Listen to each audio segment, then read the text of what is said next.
Hey guys, welcome back. It's the Jim and Doug Show. It's Monday, July 9th, 2018. Hope everyone's having a good summer so far. My partner's a little under the weather today, so I'll be going this alone. But don't worry, we got plenty to talk about. But first, today's show is brought to you by Lynch Toyota of Manchester, Connecticut. They've been in business for a very long time, and they'll service all of your Toyota needs, whether it's a purchase, service, accessories, whatever. Their number is 860-646-4321, and feel free to ask for Michael Lynch, who is the president of Lynch Toyota, and he'll be happy to help you. So a lot going on. Obviously, first and foremost, I guess the big story is the World Cup, which is finally down to the Final Four. That takes place tomorrow, is Game 1, the France-Belgium game.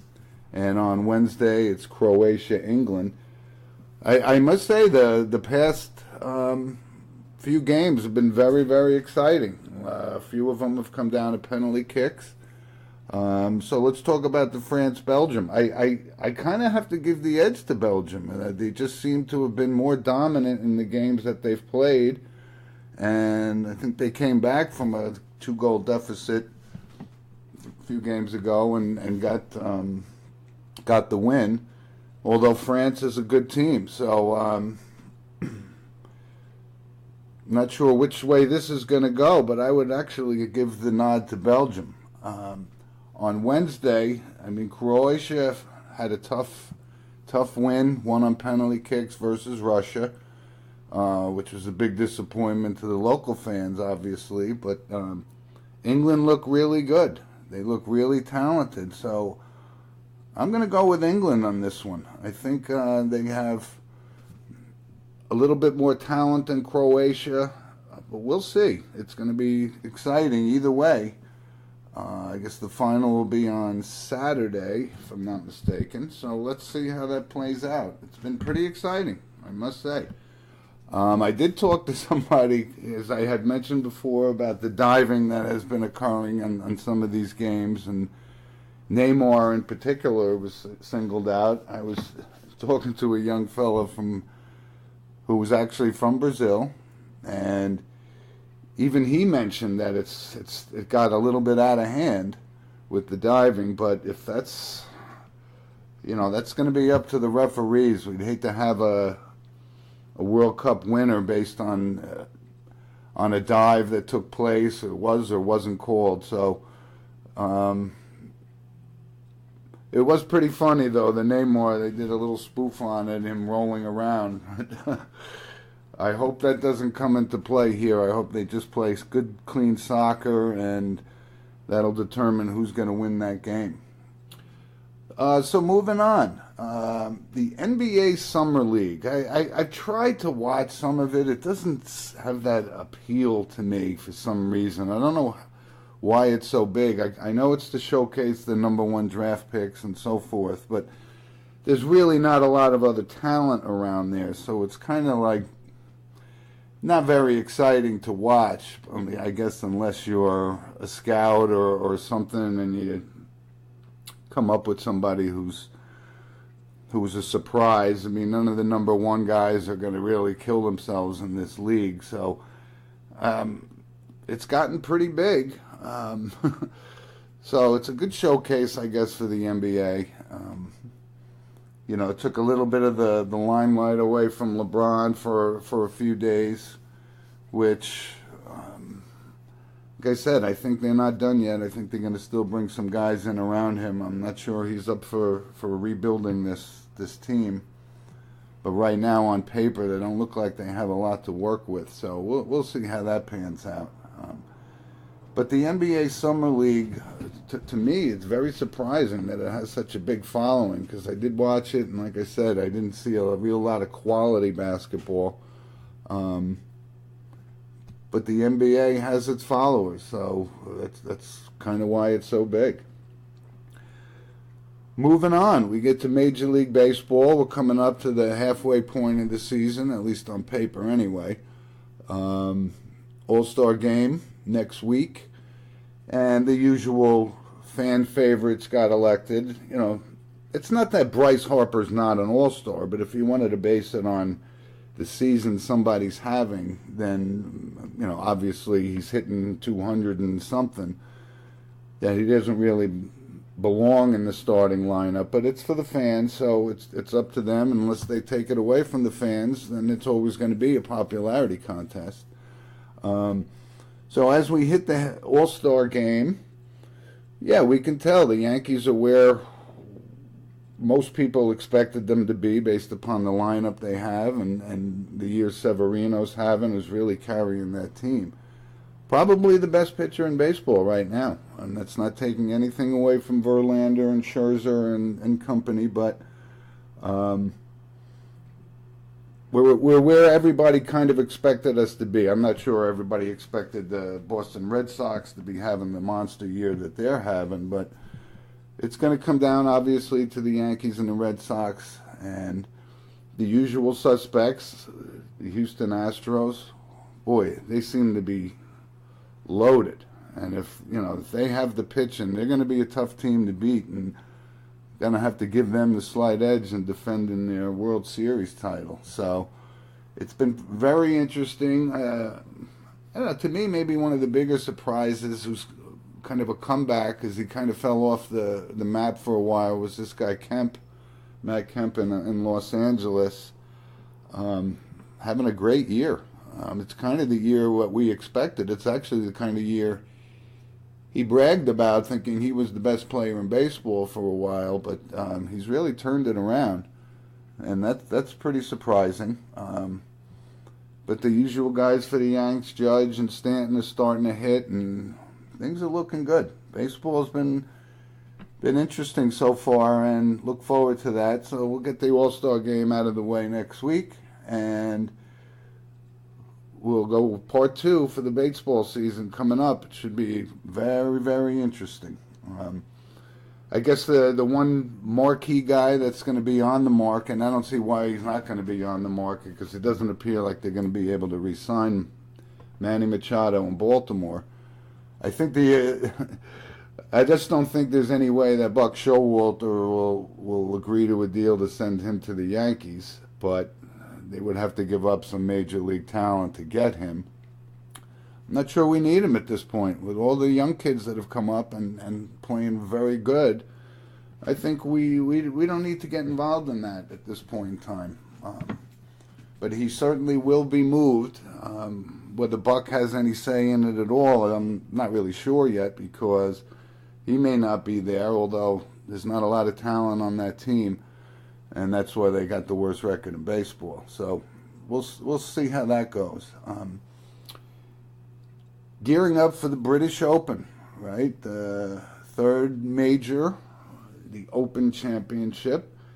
I think the usual suspects again will be the Spieths and the Thomases and Tiger Woods, and Mickelson plays well over there too. So that's in Carnoustie. It gets underway July 19th. In preparation of it, Kevin Na had a very impressive win yesterday at the Greenbrier. Surprised this kid hasn't won a lot more than he has, because he's a pretty talented kid. And it was his first win in 7 years. I don't know if that puts him in any position. Playing over there is a lot different than playing at the Greenbrier. But look for Jason Day to have a comeback, and I expect Rory McIlroy to kind of come back into play. He hasn't really been a factor much on the PGA Tour this year, but he's used to playing over there. So I'd say for me, the McIlroy and Day would be my two favorite guys to play. And again, I've always been a fan of this guy Jon Rahm, who should have a good shot at trying to win that. He does have somewhat of a control problem, I think. I hope he can overcome that. He's still very, very young. So he should be able to do that, play well over there. So look forward to that. And then we have just the PGA to go. And golf's been pretty fun this year. Just wanted to touch on real quick on this Tiger Woods Phil Mickelson match. I mean, who cares? I mean, is it really necessary to put these guys up against? Does $10 million to either one of them mean anything? I don't know. I don't really have any interest whatsoever. I'm not even sure if this is just a press thing or if this is really being discussed, because I think 10 million to those guys doesn't really mean a lot, and I don't think the interest is going to be there that people think. But I really could care less. I don't care to see it, and I'm sure I'm not going to be watching it. So $10 million for a match play battle between those two. I mean, these aren't guys at the top of their game anymore. So I mean, it really is generating interest, which I can't understand, to be quite honest with you. So it's been quiet in hockey, so there's not a lot to report after the Tavares signing, but hockey will start picking up sooner than we think. And like I said, the Rangers have a new coach, so we got to be a little bit optimistic, because I'm not sure. They had a lot of talent for the past few years, and they didn't get it done. I mean, it's the toughest trophy to win in sports, I believe. And I'm not sure whether or not Washington is going to be able to defend its Stanley Cup, but we'll see. We'll see. Just from the NFL, like I said, is getting ready for training camps coming up pretty soon, sooner than we think. Season will be underway. But there was one thing I wanted to mention. Dwight Clark, former San Francisco 49ers wide receiver who passed away from Lou Gehrig's disease. He was a class act. He was a class act, represented the NFL very, very well. Obviously famous for the catch in 1981. And they mentioned that they buried his ashes near the goalpost, which I guess now resides on Eddie DeBartolo's Montana ranch. But just wanted to make note of that, because, you know, there's a lot of people in the NFL that don't have a lot of class, and he has done nothing but exhibit class when he was both a player and a front office guy for San Francisco. And you know, when a league loses somebody of that kind of caliber, it's worth mentioning. It's kind of why I mentioned the Jim Kelly thing a couple of weeks ago, because he was always a class act in the NFL, and he's not doing very, very well either. So we'll see how that goes. But I'm looking forward to the season. Like I said, I think there's still some signings to go. I don't think Barkley hasn't signed yet, but he will. He will. Not sure who the early favorites is. In football, it's kind of tough. It's kind of what kind of start do you get off to and so forth. So obviously the Patriots and so forth will be there in the AFC, and not really sure. I think the NFC is kind of wide open right now, but can't wait for that too. So something else, it is sports related, but it's also a human events type of thing. These kids, these soccer kids in Thailand, it really is heartbreaking to see what's going on there. And one of the rescue guys lost his life trying to figure out how to get in there and get these kids out. I'm not really sure how they even got in there, but I mean, it's like 2.9 miles. I mean, just watching it, I mean, you can't help but feel for these kids and just laud the rescuers and all the people that are involved. And there's a lot of people involved trying to get these kids out. They've been pretty successful so far in the early stages. 5 of the boys came out, and it should be something to watch. It really is heartbreaking just to see them in there. I can imagine what's going through their minds. So we're going to we're going to keep an eye on that from a human event story, and we'll report on that as we go along. Of course, we would be remiss if we didn't mention Wimbledon, obviously. So, gotta love it. This Nadal has made quite the comeback, and he's really playing well. Look for him to meet with, obviously, Djokovic and Federer again, but it's been pretty exciting. He seems like Nadal's at the top of his game, but I guess he's going to have to be in order to play against somebody like Federer, who I think this may be his last Wimbledon. That's just my hunch.